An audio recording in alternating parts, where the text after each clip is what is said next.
Bestsellers unveiled at NK News Shop. Step out in style with our top-selling apparel from the NK News Shop. Fly high with the Air Cordial T-shirt, celebrating DPRK's golden era of aviation in vintage airline chic. Explore the stars with our Nada hoodie, inspired by North Korea's answer to NASA. Or toast to tradition with our Taedonggang beer T-shirt, capturing the essence of North Korea's renowned brew. Each design is a conversation starter. Find yours at shop.nknews.org. Again, that's shop.nknews.org.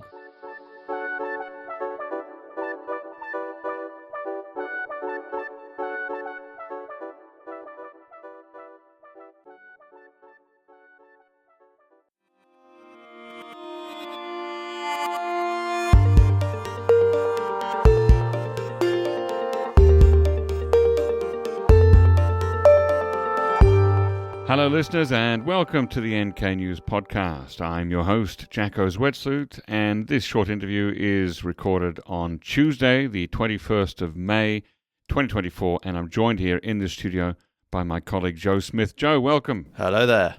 Hi, let's start with the recently published biography of former South Korean President Moon Jae-in.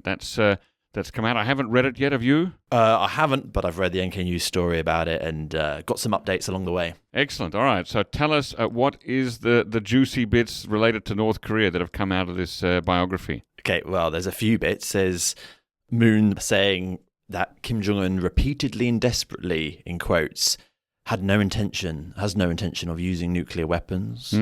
That's one of the sort of little, interesting bits. No intention of using them. What about his intention to either keep them or trade them away or give them up? Well, okay, so another thing he did say, Moon said in the book, Kim Jong-un was frustrated at the lack of trust from the international community over his commitment to denuclearize. So, as well, maybe this comes into it, is Moon Jae-in mentions John Bolton mentioning the Libyan model, yes. Which he said it made him angry, but then at the same time, made Moon angry or made Kim angry? Made Moon angry. Oh, I see. I'm sure it made Kim angry too, to be honest, but there's a part of me that thinks, well, the international community may not trust him because, Gaddafi got rid of his nuclear weapons program, was later toppled. Right. I'm pretty sure Kim Jong-un has learned that lesson. Yeah. Now, I guess the fundamental question at the heart here is Moon remembering things correctly? And then, if he is, was Kim Jong-un being fully honest with him? Was he playing with his cards close to his chest, or was he showing his cards face up? Yeah, there are a few variables here, I guess. Moon Jae-in could be lying as well. That's the other thing. That's also possible. Okay, so there are three possibilities. Yeah. Well, Kim could have misspoke. What's your take on it so far? Just having read the article, does it... I realise Moon is getting a lot of criticism from this from lawmakers. Mm-hmm. However, I kind of tend to agree with them. It seems pretty silly. Some of the stuff that Kim has suggested, like apparently he wanted to go on a KTX train. That was one of the... into South Korea? In South Korea, go on a KTX train. This isn't actually mentioned in the NK News article, but this is what I've been told. And the other thing was visiting Yeonpyeong-do Island. That was, of course, shelled by North Korea. Yes, in 2010, November 2010. Did he mention this to Moon at the first Panmunjom summit or one of the subsequent meetings? I'm not sure when this was mentioned. Okay, but he did say it directly to former President Moon Jae-in. Yes. Wow. And the idea of him going to Yeonpyeong-do Island sounds crazy. And a lot of people sort of like, I don't know how true this is. I never quite believe this, but a lot of people have said, at the time, because obviously that was under Kim Jong-il, but it was like Kim Jong-un calling the shots, as it were. That's how it was reported here, yeah. But I personally was never ever sure about that. But it's a long way to Yeonpyeong-do from the mainland. You've got to be on that ferry for a couple of hours. And I imagine that... Kim Jong-un, like his father Kim Jong-il, prefers to eschew plane travel, and I wonder how he feels about long ferry journeys in enemy territory. I can't imagine he would feel much safer on a 2 to 3 hour ferry from Incheon to Yeonpyeong-do. He'd be much more comfortable on that KTX train. Well, that's right. Yeah. Maybe you can get the KTX train bulletproofed. That's the other thing. That's a logistical nightmare. So what's been the initial reaction in South Korea to the publication of Moon's memoir or biography? I know a lot of politicians on the other side who criticised it and saying that he was naive for believing this from Kim Jong-un in the first place, or show that he was deluded, that he thought he could even get Kim Jong-un to denuclearize. That's been some of the response to this. Yeah, and that's a long-standing criticism that people have been saying, anyway, that how can you trust the man who may or may not have been behind the shelling of Yonpyeong-do, but has certainly said lots of intemperate things about what he would like to do to South Korea, and as has his sister. So it is interesting so Moon comes away with it still. Is he still optimistic, or does he think that Kim has changed since Moon left office? I'm not too sure, to be honest, okay. on that sense. I think, yes, I might have to wait until fully read the book. Right. Well, let's talk about the international sport. We're talking about World Cup qualifiers. Once again, because earlier this year we had a match that was supposed to take place in Pyongyang with Japan. Of course. Journalists were supposed to be there. North Korea cancelled it. I guess it lost by default. I think that's how it works. Yeah, I think they got fined around $11,000 from FIFA, and right. they like a 3-0 forfeit, which severely. That's a big hit if it's 3-0. Yeah, and the thing is, well, North Korea are very good in Pyongyang. Even just getting draws, they rarely lose. And if they'd have gotten a draw against Japan instead of a 3-0 loss, that would have been a lot better for them. That would have significantly increased it. So what's coming up then in the World Cup qualifiers? Well, it's June the 5th. Yep. They're playing a World Cup qualifier against Syria, and then on June the 11th against Myanmar. Both were supposed to take place in North Korea. North Korea, I think, have already gone away to Myanmar. They beat them 6-1. Okay. And they couldn't go to Syria because of the civil war, so FIFA moved that game to Saudi Arabia. Right. North Korea then went to Saudi Arabia and lost to Syria in this group stage of games. So it's got Japan atop the group. Yep. Syria currently in second, then North Korea and Myanmar. Myanmar won't qualify. They won't get anything out of this. Okay. But it's really between North Korea and Syria. North Korea effectively, they need to win both the games. They can beat Myanmar. They've already beaten Myanmar 6-1. Myanmar's probably not too much of an opponent, but they actually have a good chance there. I mean, if they could have played Syria in Pyongyang and win, then that just gives them a huge chance. And then Syria's next game is Japan. Japan are expected to beat Syria, so then North Korea then could go through. So these matches in Pyongyang, are they still scheduled to happen, or have they been moved to other locations? Yes, so I've been chasing this up for a while with the Asian Football Confederation, the AFC, and they didn't give much information, but I've recently found out from the Syrians that they've moved the game now to Laos. Okay, so the North Korean, the home game, which was supposed to be in Pyongyang, will now be in Laos. Yep, and I do have actually one contact in the Syrian Football Confederation, but he wouldn't tell me why on the record, why the game had been moved. Yeah. AFC as well didn't respond to any comments. But there were reports in the Syrian media that Syria had actually even asked the AFC to move the game from Pyongyang to a neutral venue, sort of like reciprocally doing what they did. So North Korea couldn't go to Damascus, move the game to Saudi Arabia. So now this game has been moved to Laos. Whether it's actually for those reasons, I'm sure AFC a little bit tired and fed up. That's the Asian Football Confederation. Asian Football Confederation, yeah. I'm sure they're a bit fed up of constantly rearranging these games and the lack of communication with North Korea, which has led to multiple games being moved from North Korea end of last year and this year. Yeah, it is interesting that it looks like it was Syria that was making the request here to move to Laos. That's what the Syrian media, like these sort of pro-regime, pro-Assad outlets were saying, but yeah. Okay, and the match with Myanmar?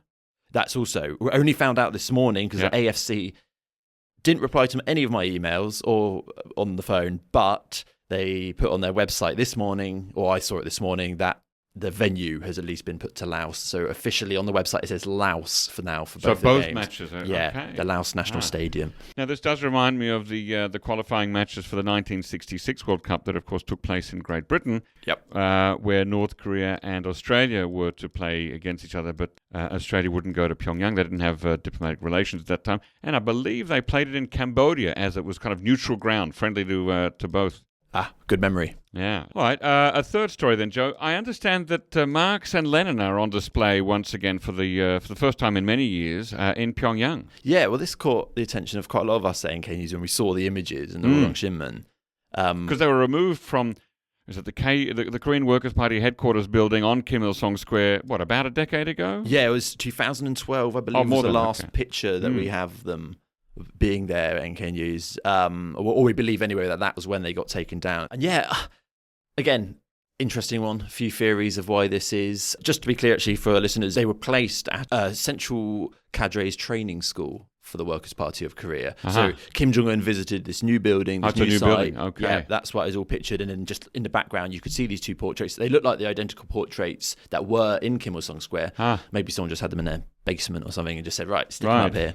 Because further to that, the term socialism, as I recall, was removed from the North Korean constitution. So it's interesting to see this reappearance of Marx and Lenin. I thought it was communism. I thought the word that was removed. Okay, we have to check that one. Yeah, I'll check, because I know socialism has been used sort of relatively recently, and even the word communism, though. KCNA wrote an article, or reported rather, on the youth in North Korea. This was back in 2021, and they said that the ideals that young people should be like communist traits, as a quote there, communist traits. So you are right that it was the word communism was scrapped from the constitution over a decade ago, calling the guiding ideology Kim Il-sungism, Kim Jong-ilism. So yeah, it's an interesting development. It's kind of retrograde, going backwards here. What does it mean? People have many sort of different theories on this. I mean, some people have said maybe it's just like sort of teach young people that kind of like sort of more socialist, communist history. I'm sometimes not sure about that. There's also like further cementing possibly the relationship with Russia by sort of showing appreciation for a former Soviet leader and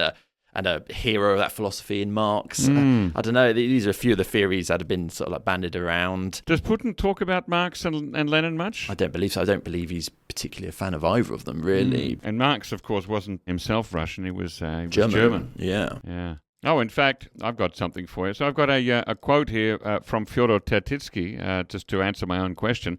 Putin has never shown much interest in Marx and apparently dislikes Lenin, and decision-makers in Pyongyang are no fools after all. So it does make me wonder what the point of all this is. Why would they not simply put up photographs of Kim Il-sung and Kim Jong-il? Why? Yeah. I remember Tae Yong-ho, actually. He wrote in his book, as well, his memoir, apparently the decision to remove them coincided with Kim Il-sung's 100th birth anniversary, which was also in 2012. That was, yeah. That's right. That was supposed to be the year of the, what do they call it? The opening of the Great Door or something, the year of becoming a strong and prosperous nation. So that's funny that here we are 12 years later, and they're once again shown in public. Let's keep an eye on that and see if it grows into something more. All right. And lastly, quick story on the ballistic missiles that were launched last week, Joe. Yeah, so North Korea attacked a ballistic missile system off its east coast. This was on Friday. We all got the alert while we were here at work. So it would have been near Wonsan.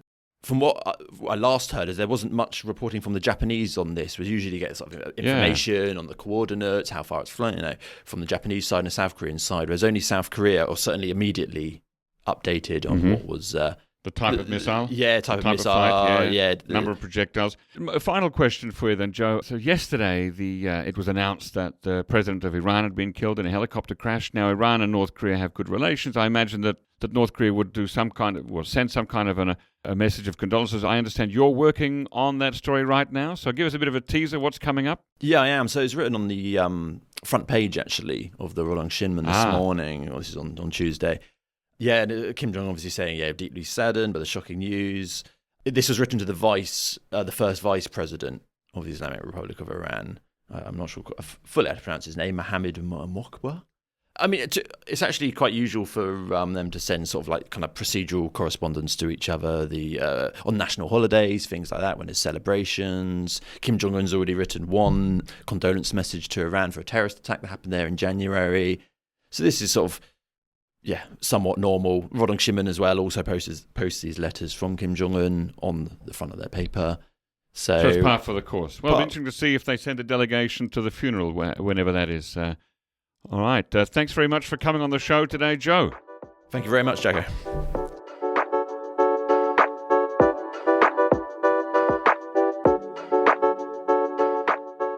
Get to the core of Korean insights with Korea Pro's exclusive Seoul event series. Join us for gatherings that bring you face-to-face with key opinion leaders, journalists, and experts on South Korean affairs for dinner, drinks, and more. Engage in deep discussions on political, economic, and social issues at special venues across Seoul. From dinners with Korea Pro editors to insightful conversations with renowned guests, each event promises a unique blend of expertise and networking. Immerse yourself in the pulse of Korea. Register now at events.koreapro.org.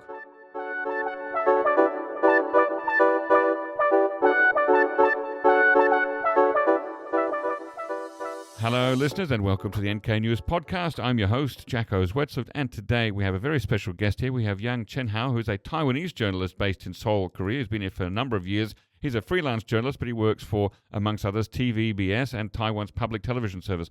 Welcome on the show, Chien-hao. Hello, Jacko. Hello, everyone. It's good to be here. It's great to have you. I think you're the first Taiwanese person to come on the show. So recently, South Korea had National Assembly elections in middle of April. Now, a few months ago, Taiwan had presidential elections. You were there. You saw it happening on the ground. It's well known that the government in Beijing tried to influence the Taiwanese elections. Did you see any signs that North Korea tried to influence elections here in South Korea in a similar way to what the Beijing government was doing in Taiwan? Apparently, I can directly tell you that the answer is no, but indeed it's very complicated. When you look at the influence from China, first, there is military threats, right? Which exists clearly. Everybody can see it. And also there is like cognitive warfare, so-called information war or influence operation. Psychological warfare. Right. Which you won't see the Beijing authority mentioning it directly, but indeed you might be able to feel it or find it on media, especially through the internet, if you are sensitive enough. Right. For example, most of the Taiwanese have negative attitude toward China. Most of us think that we are Taiwanese instead of Chinese. And most of us might choose to maintain the status quo or even independence instead of being unified with China. But you say most. So more than 50% of Taiwanese people feel a very strong difference. Yes. At least status quo instead of unified with China. Right. But you can find that even with this kind of ideology, there are some gradual changes, especially among the young generation in recent years. Nowadays, more and more young people, they are using the Chinese social media platform, Douyin, so-called TikTok, right? Right, so China's version of TikTok, owned by ByteDance. Yeah, and another service called Xiaohongshu, which means the little red book. Okay. Instead of the traditional news outlets or the portal sites. Nowadays, young people, they are relying on Douyin or Xiaohongshu, getting news or any kind of information. Well, this sounds like an opportunity for the Chinese government. Yes, because of its algorithm, those short video posts criticizing on the ruling party or the Taiwan government easily come out along with many edited videos mixed up with like fake news or untrue accusations, also praising like China authority. So the young generation, they are being exposed in this kind of environment, and they are easily accepting this kind of contents without confirming them. So not only in Douyin and Xiaohongshu, but also on Facebook and on Instagram and on YouTube, tons of fake accounts are producing same kinds of videos or comments. And if you track those users or accounts, many of them have no profile photos, and they can only follow, they even only follow the same kind of accounts, which become a group or a community. Well, That's looking at the Korean situation, that sounds very different because, I mean, we know that until January this year, North Korea had some websites and where they were targeting people in South Korea, but apparently those websites were not very successful because North Korea took them down, and I don't think it really had a big impact here. There's not a lot of North Korean content on YouTube or TikTok, a little bit, but not too much, and certainly not like in Taiwan trying to do the psychological warfare. Yes. So it feels very, very different here, that there really isn't much influence or attempted influence by North Korea on the South Korean population. Yeah, in South Korea, most of those North Korean websites are being banned, right? But not in Taiwan. Banned from South. Okay. So in Taiwan, there is no ban on mainland China. So you can freely look at a Chinese website, Chinese social media, Chinese TV. Yes. All of this is completely legal, which is totally different to the Korean situation here in South Korea, because under the 1949 National Security Act, it's illegal to look at things that praise the regime of North Korea. Very, very different. Wow. Okay. And I don't think North Korea has that kind of ability to do those information war. Because but why not? Why can't they just copy what China's doing? Yeah, because if you want to do that, you need to trap those audiences or readers into another better choice. For example, for China, you are able to have propaganda saying that, the Taiwan government is so bad, but China is good, it's strong, its market is so big, so large. If you listen to China, you get chances to make money doing business. China is able to do that, but I don't think North Korea has that kind of temptation. So the economic, that's very different. Now, a quick practical question here. In China, they use the simplified characters. Chinese, in Taiwan, do you still use the traditional Chinese character? Right. So if China is trying to influence young people in Taiwan, are they having to learn traditional characters and type everything in traditional Chinese, or do Taiwanese people just read the simplified characters and Indeed, we can easily just read those simplified Chinese characters without any problem. And but also, you will know, that's simplified, that's from mainland China. Right, but It's if obvious. you look at those we call it internet troops from China, Yes. they are typing the traditional Chinese characters, but their words are very Chinese style instead so the of the characters Taiwanese are local traditional, style. but the vocabulary choice sounds like mainland China. Right, So so you you- can still tell, Right. that's from mainland China. Right. Interesting. Okay. Now, have you visited North Korea? No, never. And if the only way going to North Korea is through China, then I don't think I would be able to go, because probably I'm going to be blocked or banned when arriving in China. I see. But you do write news stories about North Korea for your audience in Taiwan, don't you? Right. What kind of stories do Taiwanese people find interesting related to North Korea? Indeed, when I began my career 12 years ago, I Hmm. have interviewed several North Korean defectors, including one who had experienced being repatriated to North Korea and stayed in the labor camp Oh. for a while, then successfully escaped to China and South Korea after Right. being released. I focused covering North Korean human rights issues for several years and even got a journalism award. And Oh. also I've introduced and imported some books related to North Korea, and they are being translated into Mandarin and published in Taiwan and Hong Kong. Is there a big audience for that in Taiwan? Right, such as the Control story, the aquariums aquariums of of Pyongyang, Pyongyang, yeah. and Japanese book of the modern history of North Korea, written by Wada Professor Haruki? Wada Haruki from Yeah, Tokyo I've read that University. too, yeah. And answering your second question, Taiwanese people are curious about everything in North Korea. That's also why I decided to interview North Korean defectors, because it's a country close to us,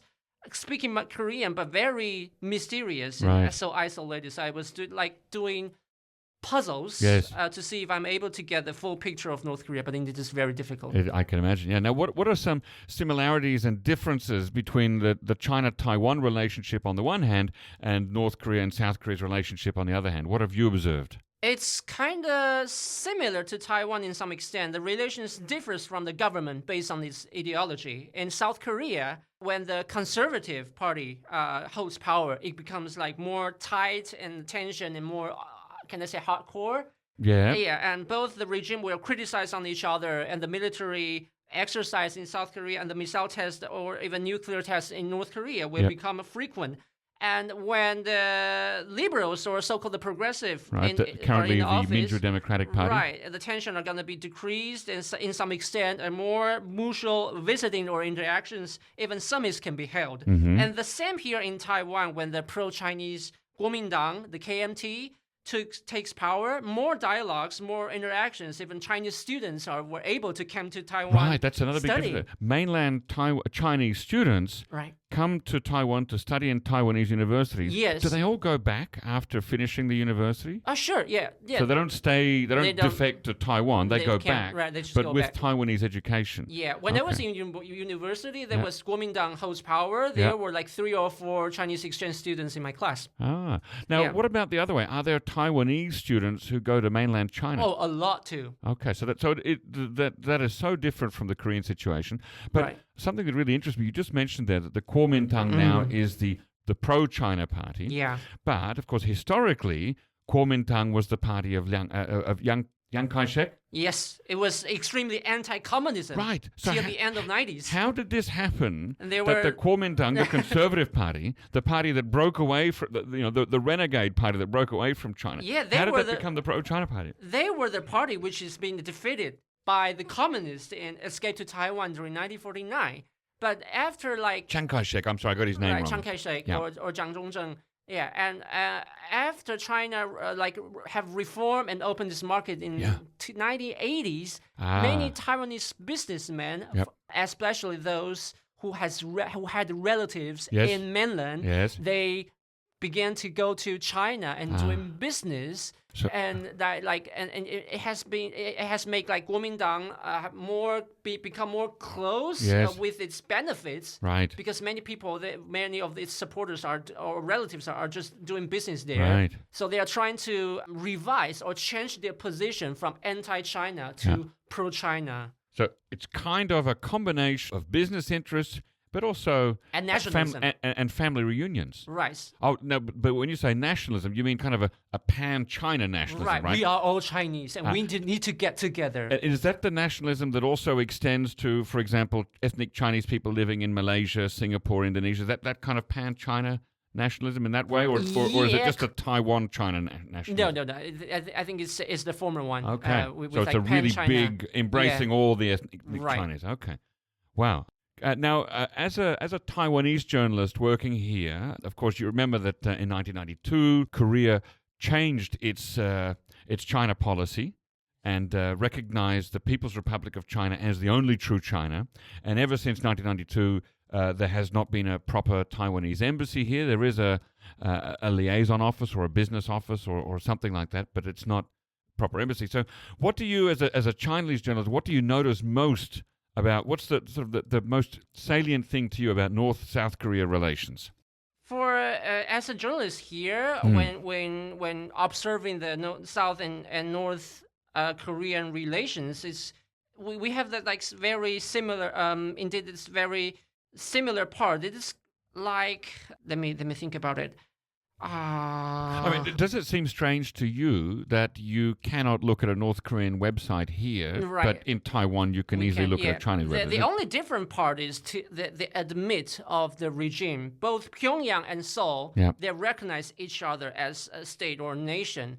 Though North Korea always calls the South as the puppet of the United States imperialism. Well, yeah, and the constitution of both countries claims all of the Korean peninsula as their territory. And China. Right. Yeah, but at least you can see North and South are in a fair or being treated in an equally situation when negotiating politically. That's why you can see during the summit when Kim Jong-un met Moon Jae-in, you can see Moon Jae-in call Kim Jong-un as 위원장님, which means the Mr. Chairman. Yes. And also Kim Jong-un called Moon Jae-in as 대통령님, which means Mr. President. Yeah, but things are different here. People's Republic of China, the Beijing regime, doesn't recognize Taiwan, whether it's called Taiwan or Republic of China. They just don't pay the piece of shit on it. They only regard Taiwan as it's one of its provinces. One China policy, you're another country, you are mine, and all of you belong to me. No doubt and no discussion. It's kind of like abusive relationship, isn't it? So you're saying that the inter-Korean relationship, it seems more symmetrical, that they're kind of on the same level. Right. But in China, there's a real imbalance between the economic and the size and the military power of the People's Republic of China compared to the Republic of China or Taiwan. Right. Even from 2008 to 2016, when when the pro-Chinese KMT ruled in Taiwan, the President Ma Ying-jeou met President Xi Jinping in 2015 in Singapore, held a summit. When he was president? Yes. Okay. They are calling each other like Mr. Ma and Mr. Xi instead of... They don't use titles. They don't use the Mr. President when meeting in Singapore. But how was that summit in 2015? I mean, what was the outcome of it? Like some people they expect that Ma can be more strong and trying to show that Taiwan is a real. We're like even if it's not a nation, it should be fair with China. Right. But he didn't, and also he visited China like 2 and 3 weeks ago. Yeah, I was about to ask about that. So former president, help me. His name is Ma Ying-jeou. Right. He visited Beijing to meet Xi Jinping again. Now, in this case, he's not meeting him as president of Taiwan. He's just meeting him as a former president, as a private citizen. But this is, of course, something that would be illegal under South Korean law, that you couldn't have a private citizen of South Korea traveling to Pyongyang without permission of the South Korean government to meet with the leader, to meet with Kim Jong-un. So was this something that's okay in Taiwan? What happened when Ma Ying-jeou came back to Taiwan? Were there any negative consequences for him? No. If you're talking about the former president, we do have a National Security Information Protection Act, which regulates and limited the former president's abroad visit in the first 3 years after he or she leaves the office. Once the former president is planning to go to other countries, including China or Hong Kong, he or she will need to obtain the permission from the government. And indeed, after former President Ma left office in 2016, he planned to visit Hong Kong but was being rejected by the Taiwan government. And as I just mentioned, it was 3 years, right? The first 3 years. But then the ruling party control the legislative yuan, which is the National Assembly of Taiwan, Right. revised the law, and it's been expanded to 6 years. 6 years. To special cases Right. if needed. So all of this came to last year, which the 6-year limitation and also the pandemic are finally gone, which made former President Ma finally able to go to China and wouldn't face any legal problems. But what was he trying to do there while he was in a meeting with Xi Jinping in Beijing? Was he trying to make some kind of a deal? No, he can't, because he's not a president already anymore. the former president, because he can't make any decisions, even meeting with President Xi. So what do you think the no purpose power. of the meeting was? It's I think it's a chance to show his desire of the big pan-Chinese nationalism, Right. and trying to threat the ruling party, showing that I am able to meet Chinese, but you can't. So deal with me and deal with China. And for Xi Jinping, what does he gain from that kind of a meeting? Meeting a private citizen, a former president of Taiwan. What's the gain for Xi Jinping? The same as like nationalism, trying to show to Taiwanese that if you listen to us, we can have dialogues, we can sit together and meet. But if you don't accept the one China policy, there's no space to talk. Wow. Now I understand also that not just Ma Ying-jeou, but also 17 legislators, members of the opposition party, visited China very recently. What were they trying to do as lawmakers? And, wait, are they not covered by the Taiwanese law? That is a problem. Indeed, like 17 legislators in KMT, they are charging nearly 1/3 of the seats which KMT gained in the legislative yuan this time in this election. Yes. They have met the chairman of the Chinese People's Political Consultative Conference and other officials from the government. That does cause some controversies. The government employers and officials, employees and officials, they will need to get the permission from the government before visiting China. I just mentioned that. So did they? No, but because they are not. They think about it. Those legislators, they will have those who, especially for those who are staying in the Foreign and National Defense Committee inside the parliament. Yes. They will have power to obtain and read those confidential, those secret documents, right? But legislators are not being regulated by the National Security Information Protection Act. So the ruling party, the current ruling party, the DPP, the Democratic Progressive Party, tend to revise it and try to put the legislator also put into the regulations, but it was being boycotted by the KMT. By the opposition party, right. So I imagine then that there was some strong criticism of these 17 legislators when they came back? Right. Yeah, so because like people are like criticizing and blaming and also there was like a big earthquake happened in Taiwan, and so people are criticizing that you're not trying to deal with the earthquake, but you're going to China and trying to like have talks with the Chinese officials. That doesn't make sense. Right. Okay, Chien-hao, sometimes both Taipei and Seoul are threatened by Beijing and Pyongyang with sort of military action. And at times like that, it seems that people in both Seoul and Taipei, they don't seem to worry very much. But the international media, they always say, there could be war in Taiwan, or there could be war in South Korea. And they send a lot of journalists to cover that here. But I remember once recently, I think a year or two ago, there was some threats from Beijing to Taipei. And I said, how is it in Taiwan? And you shared me some pictures of what Taiwanese people are sharing on social media, and it had nothing to do with war. It was lots of cute cat videos and funny filters and stickers and things. So why is it that people in Taiwan and people here in South Korea don't seem to worry too much? And do you see any differences in how people react? Basically, there's no difference. Both Taiwan and South Korea have faced this kind of military threats from China and North Korea for such a long time. We already got used to it. Many kinds of threats from China are indeed increasing year by year. But nearly half of Taiwanese people, they think that there won't be any war, with around 40% of the people thinking that the risks of war is still existing. Also, there are some exaggeration effects made by the mainstream foreign media. For example, if the Chinese military aircrafts go over the Taiwan Strait medium line, or if China or North Korea has operated like missile tests, media kind of make it like looks very serious or such a big thing, making like, the war is gonna break out. But indeed, domestically, people here feel nothing unless there are really incidents causing severe contradictions or people die. But indeed, there are still something different. For North Korea, I don't think invading the South will happen because they don't have enough petroleum. Not to mention the strategic petroleum reserve using on war because North Korea is being sanctioned. The yearly amount of petroleum which North Korea imported is around 500,000 tons. Yes. Comparing to South Korea, it's like 130 millions of strategic petroleum, 130 million tons of petroleum with 13 millions of strategic petroleum reserve. It is very clearly that North Korea will have no ability to open hostilities for a long-time war. The only possible option that Pyongyang regime might choose is using nuclear weapons, which can achieve its goal immediately, but might also trigger the end of the regime itself.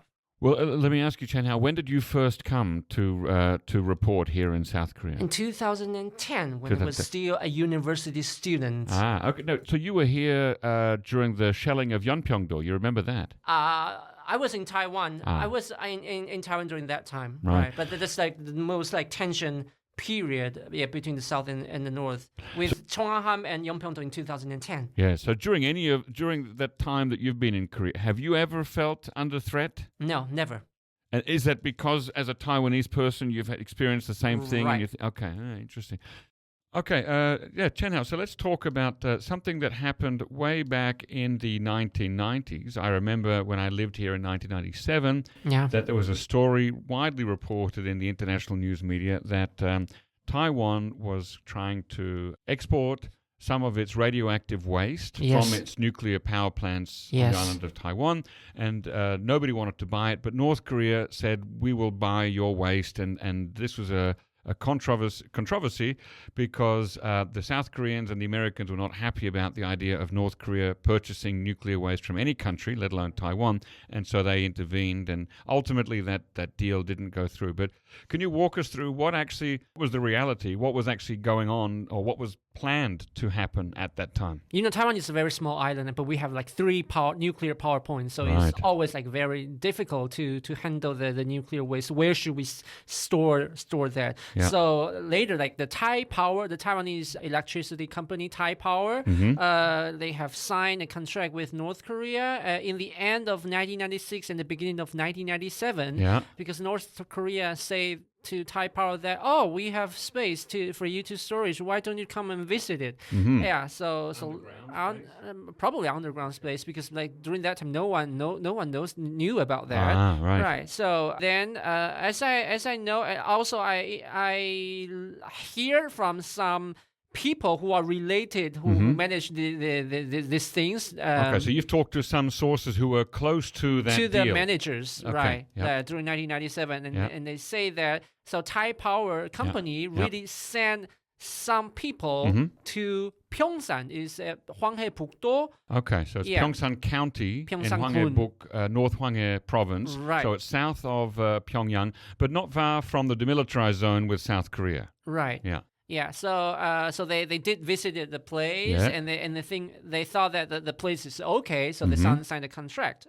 And the contract was Taipower will send about 60,000 barrels of those nuclear waste from the power plants. Power plant, and all of these nuclear waste are very low-level radiation waste. Okay. Right. So so these are not spent fuel rods. This is something else, maybe dirty water or something like those that. Those kind of things. Okay. And I think Taipower company, they might think that, it's not a serious issue. Because we're not sending uranium or plutonium. Right. It's low-level waste. Junks, right? Yeah. But very strange things in the beginning, North Korea were asking that we want to see and we want to have the clothes. Those wasting clothes, the protection suits. Right, which you wear anytime you're in a nuclear power plant or handling nuclear materials. You wear the protection suit. Right. And North Korea said, send us what? Send us the used suits first. Yeah. Okay. In the beginning. Right. So these are... after I heard that, I can't figure out what does that mean. Yeah. So because it's strange. If I were North Korea, I would just like send us those ways, and we are gonna research, and we are gonna maybe give us the fuel rods. Right. But they asked the suits, the protection suits in the first. So me and my what's that? Chu Jae-won, the interviewees. Your interviewees. My resources. Your researchers. We are thinking that maybe North Korea is also worried that the United States might find it. So they decide to do it gradually, like step by step. Let's do it from the protection suits. Right. So North Korea was worried if we get fuel rods from day one, then the United States will find out about it, and they will say this is in breach of the 1994 agreed framework. Right. So let's begin with something very simple like the disposable hazardous material suits. Right. And then later on, if that works, we might ramp it up to something else. Yes, that's what we think. Yeah. But later, the United States and even South Korea, they found it, and even there's like a very huge demonstration during 1997. Like people, they are gathering in front of the Taiwanese office, which is in front of the Tonghua Myeongsae. It's like in the Tonghua Myeongsae-jong. Yeah, here the in building. Gwanghwamun. Yeah, and they are burning the photo of the current president Lee Teng-hui. Oh. Yeah, so it was a chaos indeed. And after it's been found, the Thai Power company they just decide to cancel the plan. And later, so as far as you know, no material was ever sent to Pyeongsan County. Okay. Right. And then what happened later? Yeah. So later, several years later, like in the legislative yuan, the legislators were asking what's the detail about that. Yes. And the Thai Power company say that they since it's just like cancel, they didn't pay the North Korea the compensation or anything. They didn't pay. They didn't pay because if you sign the contract but you didn't send that, it's a breach of contract. Right. It's against the contract. So you need to have like compensation or something. Yep. Thai Power companies say that they didn't. They didn't pay anything. Nothing happened. Yeah. But as I know, that since the contraction, the fee was $5 million. And so that was the purchase price of the radioactive. Right. No, actually, that's not the right. So Taiwan was going to pay North Korea $5 million to receive the radioactive materials. Okay. Taiwan will pay and for North Korea to receive. Yep. They will be able to store, right? Right. The storage fee. Yep. Yeah, but and my resource told me that indeed the Thai Power company had paid the compensation around like 1.5 to 2 million US dollars. Wow. So North Korea still made some money out of it, even though it didn't end up receiving any radioactive waste from Taiwan. Right. Wow. But I should say that this is like this happened so long time ago, and some things are maybe like we can't clarify, or we may not have the evidence or documents to. So it's difficult to verify some details. Right. So it might not be accurate. But the people you spoke to who are close to the deal, they say this is correct. Right. You say that happened before. Yeah, okay. Yeah. Now, what's happened to Pyeongsan County since then? Because I believe that it is somehow important in North Korea's nuclear program now. Right. So later, like after 2000, North Korea set up an uranium concentration plant just in Pyeongsan. And that's the place. That is just the place, the county, which the Thai Power company planned to store the nuclear waste there. So later it became like concentration plant. So highly enriched uranium is now being made in the same county, which was going to receive the Taiwanese nuclear waste, but in the end it didn't. What has Taiwan done with its nuclear waste? Since it couldn't export it to North Korea, nobody else wants it. Do you know what Taiwan has done? Yeah, I don't know either. Okay. Probably we have a small island in the southeastern part of the main island called Lanyu. That is a place with the Aborigines living, and the Thai Power company indeed they built up a storage place to save those nuclear waste. But I don't know those waste which we plan to store in North Korea will later be sent to that place. Okay, wow, that's very interesting. Thank you for that. Let's move on to the next topic.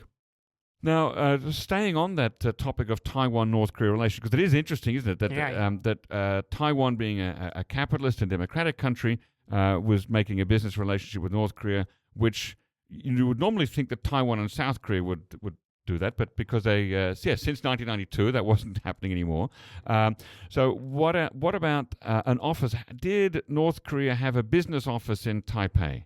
Yes, I need to tell you one thing that in some extent, North Korea and Taiwan are very similar, I should say. Why is that? We are both isolated countries. North Korea isolated itself, making people unable to go outside or reach out any media outside the world. And Taiwan is not widely recognized, as you know, officially by the international society due to the pressure from China, making Taiwan himself unable to join many kind of international organizations. I think at the time, both Taiwan and North Korea having this kind of intersection of finding kind of telepathy is around 1992, when South Korea tended to build up the formal diplomatic relationship with People's Republic of China, which made Taiwan and North Korea feel that we are both being betrayed by the long-term friend or ally. So before the relationship being settled up from 1991, I think the Pyongyang regime has already sensed that China will be closer to South Korea. The predecessor correspondent who had covered stories here during the 80s and 90s told me some details that Pyongyang has also began to allow and invited Taiwanese businessmen invest in North Korea. In the end of 1991, North Korea has already sent a delegation group, including the vice prime minister. I don't know if you know his name, Kim Dae-hyun. He was the vice prime minister, secretly visiting Taiwan. Really? Yeah, they've signed an agreement inside the building in the Ministry of Foreign Affairs in Taipei. Right. And the purpose was what? To create business deals. Right. To mutually settle up the business office both in Pyongyang and Taipei. There's also one of my distant relatives who has invested producing the mineral water in North Korea. And at the same time, I remember he told me that the wage in North Korea is extremely low, but the infrastructure is even worse than Taiwan during the 50s or 60s. And there are always a security guy monitoring you and when you talk to North Korean people. And in the beginning, he thought that since China has already begun reform and open it up. So North Korea might begin reform and the same thing. So it's going to be worthy. Right, that was the expectation in the early 1990s. Right. Yeah. But later, he and many businessmen found out that it's not. It's still not an environment of rule of law. Not because the North Korea is not providing businessmen special preferential policies or measures when doing business. Also, there was even no chances getting legal consultations, and any assistances from the government. So he gave up after he gave up after 1 year in the end of 1992. So as far as you know, are there today any Taiwanese businesses operating in North? Well, okay, maybe not today, but not today, until the pandemic. So until 2019, were there any Taiwanese businesses still operating? Before the sanctions in 2017. Okay. So before 2017. So tell us. What was the situation before those 2017 sanctions? After the breakup between Taiwan and South Korea, President Lee Teng-hui, who has passed away 3 or 4 years ago, he has sent Liu Tae-in, a very famous businessman. He was also the president of the Chinese Development and Industrial Bank. He was sent to Pyongyang, visiting. Kim Jong-il was with him, discussing about the cooperation between the two countries, trying to attract more and more Taiwanese to invest North Korea, even considering to obtain $200 million loans from Taiwan. Loans, okay. Right, with mortgage of North Korean colliery, the mild coals. The colliery, right? The metan, tanguang. Coal mines. Coal mines. Okay. But later, the United States has known it and asked the President Lee to stop cooperating with North Korea. As I know, the reason is that in 1993, the IAEA planned to have special investigation in Yongbyon. Inspections in Yongbyon. Right, in the new nuclear facilities. And then North Korea announced that we will just withdraw the NPT, which has triggered the United States alert from North Korea. Right, it was the first North Korean nuclear crisis in 94. Right. And since then, the United States has been always monitoring any interactions between North Korea and other countries and always try to block others from cooperating with them. That's why the plan of mutually setting up the office are stopped for a while. And I should tell you, miraculously, we do have direct flight from Taipei to Pyongyang from 1995 to 2002. Oh, okay. So for 7 years, including during that period when there was a possibility that Taiwanese nuclear waste might be exported to North Korea. Since 1995, North Korea had begun to suffer from natural disasters. It's the period of the arduous march, right? So I think North Korea might urgently need to make like foreign currencies like their forex by tourism. And after the arduous march, in 2003, North Korea eventually set up an office in Taipei. Even hiring a Taiwanese woman to handle the procedure of registration, also to arrange for like North Korean officials to come to Taiwan. And after 2000, North Korea had shown some intentions cooperating with Taiwan again on the segment of fishing and mining industry, trying to obtain some resources from Taiwan. But in case of being found by United States, everything would have to be done very secretly. But the office is not easy. But the existence of the office, that couldn't be a secret, could it? Everything there, yeah. So that's all of these things were revealed like in 2017. It's way. Oh, so the office existence was secret for many years. Right. So the idea of both Taiwan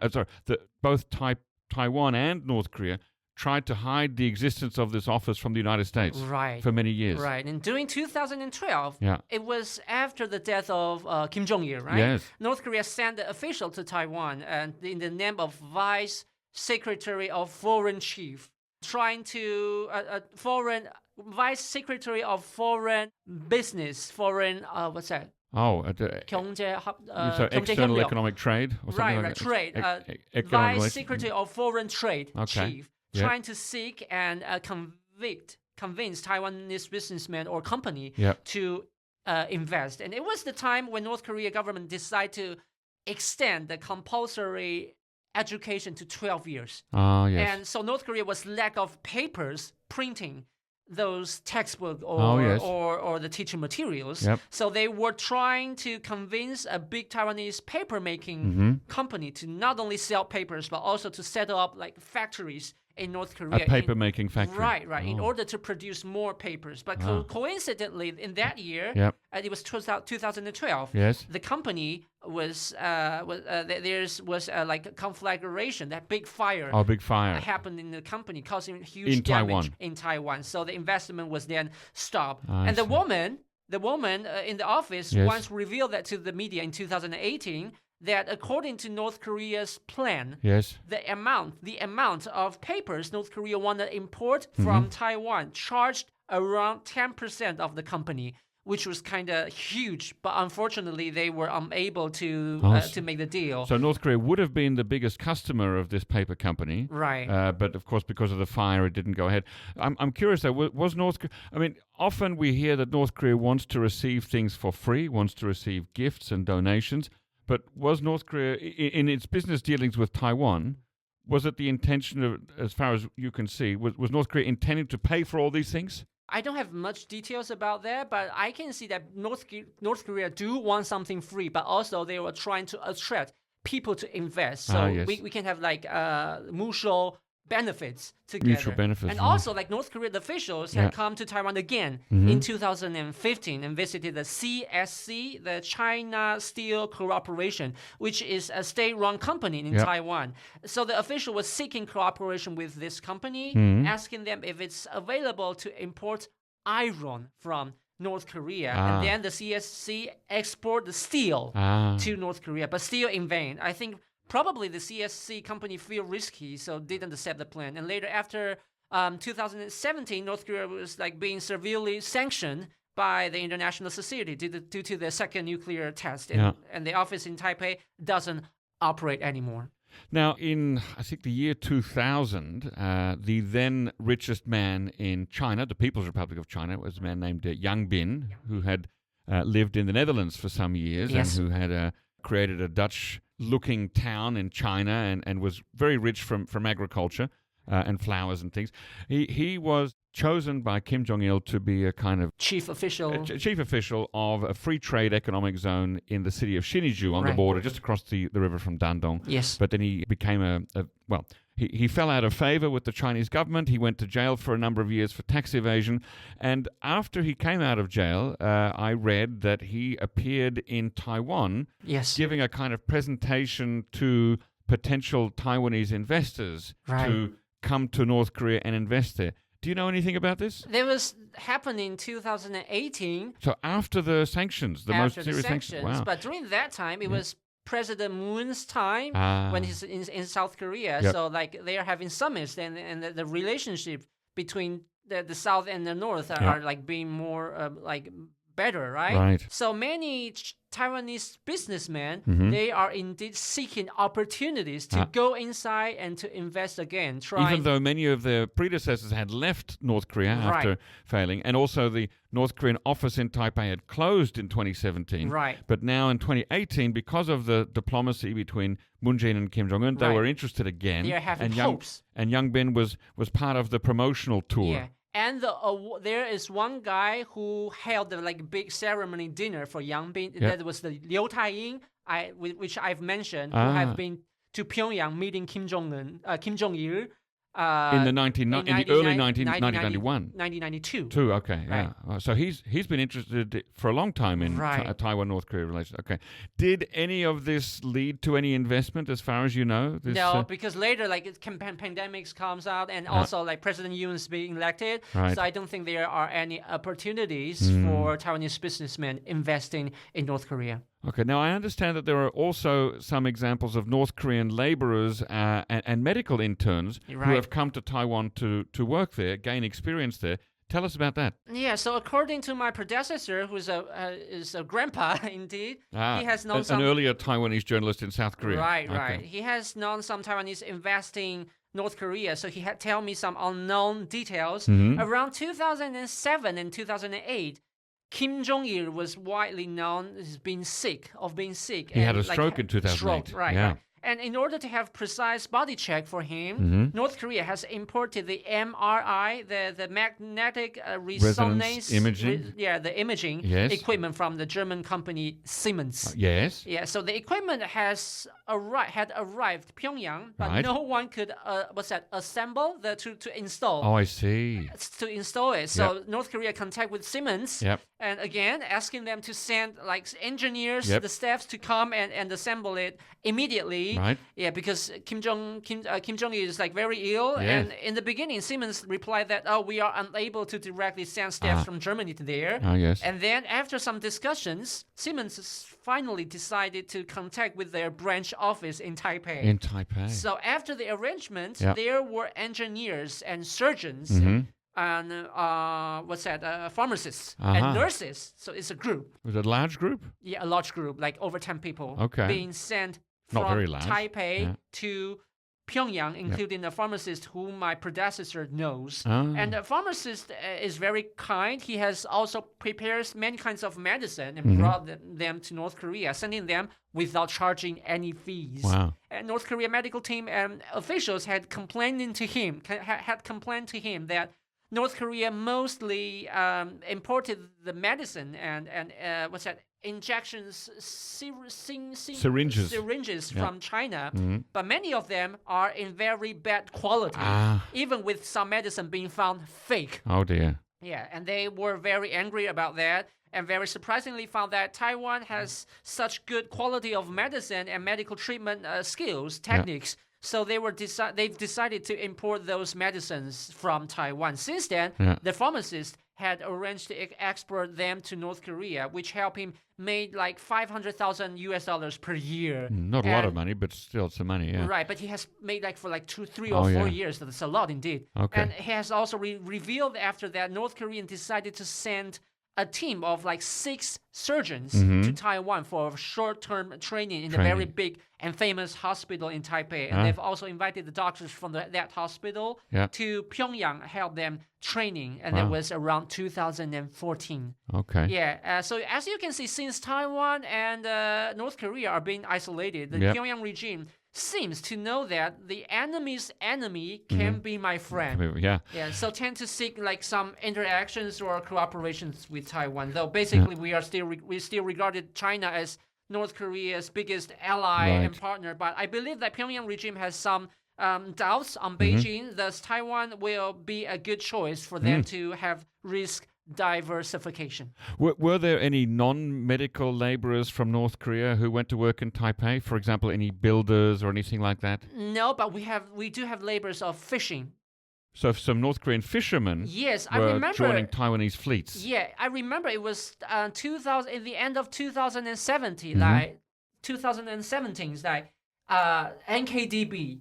They revealed a list of companies around the world hiring North Korean laborers. And during that days, people paid most attentions on those Russian and Eastern European companies hiring North Koreans, mainly doing like lumbering, right? Right, wood cutting. And each company or countries hire around like 20 or 30 laborers, as I remember. And there are but according to the list, there are 3 Taiwanese fishing companies on the list, and they are hiring like 100 or 200 people. That's quite a lot. Large groups, yeah. So I tried to contact with these 3 companies through international phone calls.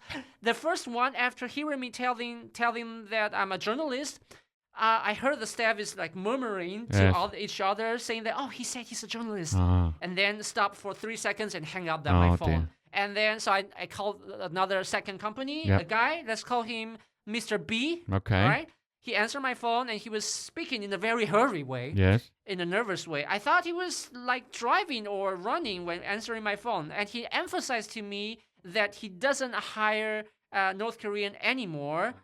If everything has stopped in the beginning of 2017. That was like the when the sanction began. Yes. And then he complained to me that, North Koreans, their minds are so different from us.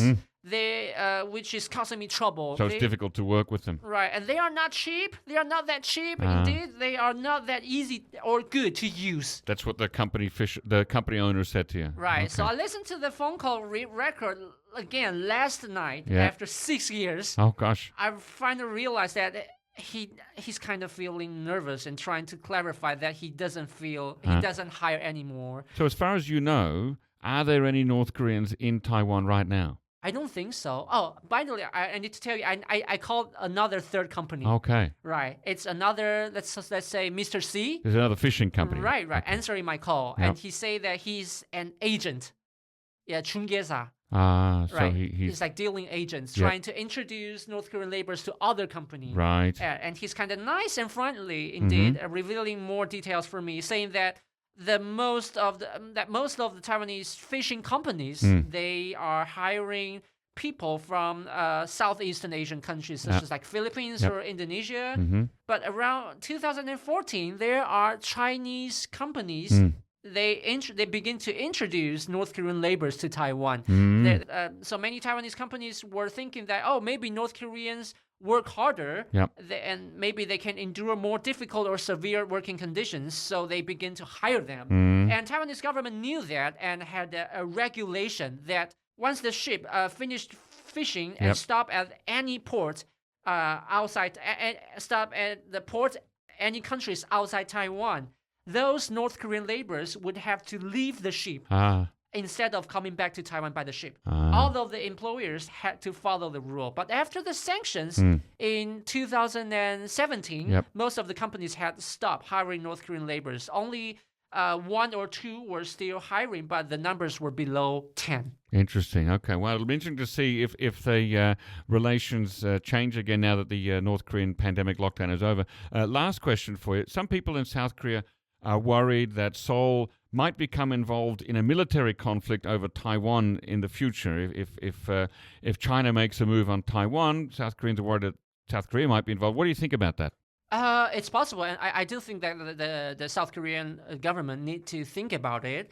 There are two things I need to mention. That one is if China invades Taiwan, then should South Korea send the troops to help Taiwan. That is one thing. And another thing that many South Koreans, especially like journalists who are charging for the defense or foreign policies, they are worrying that if China invades Taiwan, then in the meanwhile, North Korea might take some actions toward South Korea, because the United States might not have any capacity to deal with the situation simultaneously. Right. And I like 2 years ago, after President Yoon was inaugurated, office, right? I have in the press conference, I have asked a question to the very high-ranked officials in the presidential office. Yes. Because he told us that South Korea is still not giving up having China as an option to change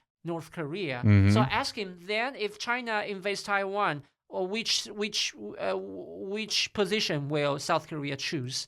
And he didn't answer my question directly. When you say which position, do you mean will South Korea support Taiwan or not support? Or not support Taiwan, yeah. right? So he didn't answer my question directly, but he mentioned to me that is the worst situation which South Korea don't want to see. But if that happens, that the resources transferring to South Korea, those natural resources, including petroleum or other kinds of natural resources, will be blocked, because all of those ships, they need to go through the Taiwan Strait. So if Taiwan Strait is being blocked by China, that will cause big trouble to South Korea. Economic damage. Yeah. Wow. Right. Okay. Well, let's hope that doesn't happen. Okay. Yeah. All right. Well, thank you once again very much, Chien-hao, for coming on the NK News podcast today and sharing with us your insights as Taiwan's only journalist here in South Korea. Thank you.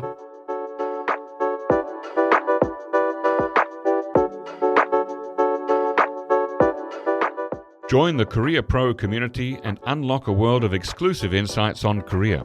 As a Korea Pro member, you gain access to articles, expert analyses, and comprehensive reports that keep you ahead on Korean affairs. Plus, enjoy priority invites to our unique events in Seoul that connect you with key leaders and influencers. Elevate your understanding of Korea. Join us today at koreapro.org/podcast.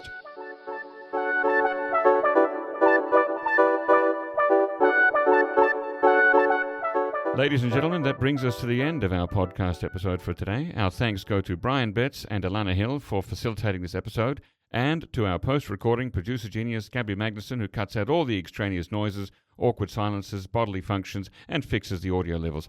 Thank you, and listen again next time.